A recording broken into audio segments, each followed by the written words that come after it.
আজকে আমরা এই সংযুক্ত হয়েছি আপনাদের সাথে জাতীয় মন্দির হিন্দুদের ঢাকেশ্বরী মন্দির, শ্রী শ্রী ঢাকেশ্বরী জাতীয় মন্দির। এই মন্দিরটা সারা দেশের ভিতরে প্রধানতম মন্দিরের একটি, প্রায় 800 বছরের মন্দির এটিতে আজকে আমাদের ধর্ম উপদেষ্টা এসেছিলেন নাকি আপনাদের? হ্যাঁ, ধর্ম উপদেষ্টা আসছিলেন, শিক্ষা উপদেষ্টা আসছিলেন, আইন উপদেষ্টা আসছিলেন, আর প্রধান উপদেষ্টা আসছিলেন। আচ্ছা আচ্ছা আচ্ছা, সবাই জাতীয় নেতারা সবাই এসেছেন। আমরাও জাতীয় খতিব সংগঠন আমরাও এসেছি। আমরা এখানে সম্প্রীতির যে একটা আমাদের নমুনা এটা পেশ করতে এসেছি।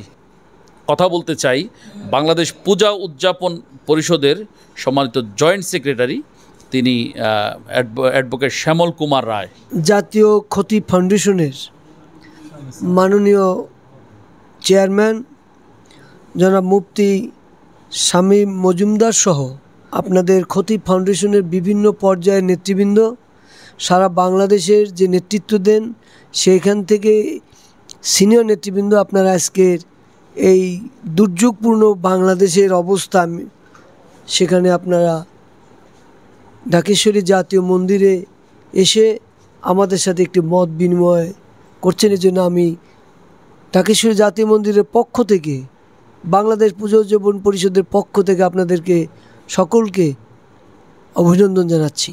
ধন্যবাদ।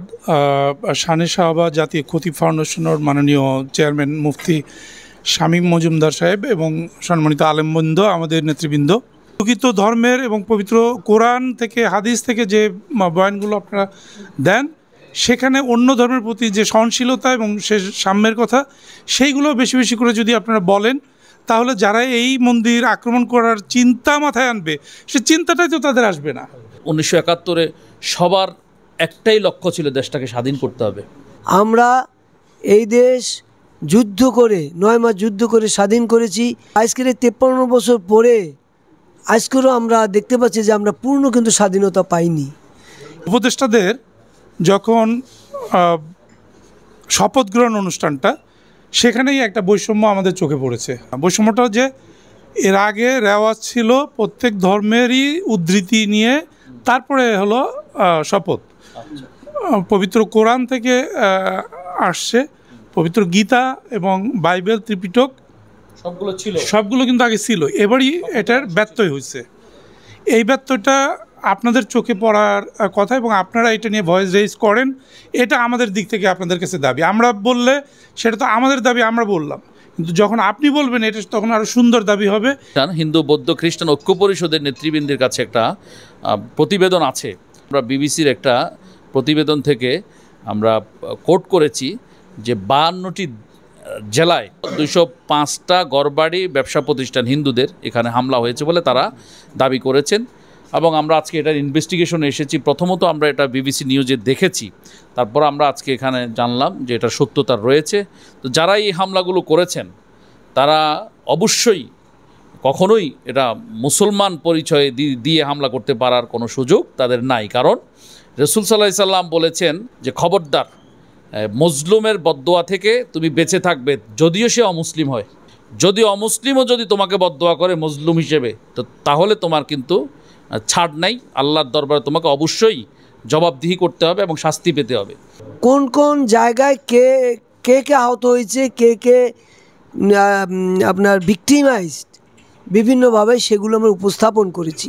আমরা যদি জাতি হিসেবে সবাইকে সম্মান করি, তাহলে এই মন্দিরে কে আসবে? এই মন্দিরে তো আপনি আসবেন, এই যে আজকে যেমন আসছেন, এটা করতে আসবেন, চা খেতে আসবেন, আমি আপনার কাছে যাব।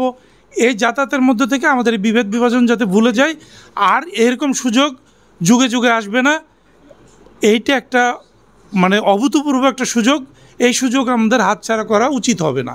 সারা দেশের সব খতিবদের কাছে আমি জাতীয় খতিব ফাউন্ডেশনের পক্ষ থেকে অনুরোধ করতে চাই যে আপনারা প্রত্যেক মেম্বরে, বাংলাদেশের 3 লক্ষের অধিক মেম্বার রয়েছে, এখানে আপনারা তুলে ধরবেন যে যাতে করে এই দেশ সাম্প্রদায়িক সম্প্রীতির দেশ, এই দেশের মান সম্মান যাতে করে বহির্বিশ্বে ক্ষুণ্ণ না হয়, সন্ত্রাসী রাষ্ট্র হিসেবে যেন পরিচিত না হয়, এই হিসেবে আপনারা তুলে ধরবেন। এই জুমাতে মানুষকে সতর্ক করবেন, সজাগ করবেন, যাতে করে সাম্প্রদায়িকভাবে আমরা সম্প্রীতি রক্ষা করে চলি।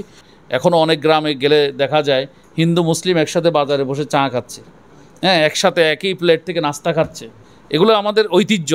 একটাই কথা, বাংলাদেশ সৃষ্টি হয়েছে 1971-এ, সংকটে, সংগ্রামে, বিপ্লবে আমরা হিন্দু মুসলিম সবাই একসাথে ছিলাম, আছি, বর্তমানেও থাকবো। দেশ গড়ব একটা দুর্নীতি মুক্ত দেশ, একটা সম্প্রীতির দেশ, এটাই সকলের কাছে প্রত্যাশা।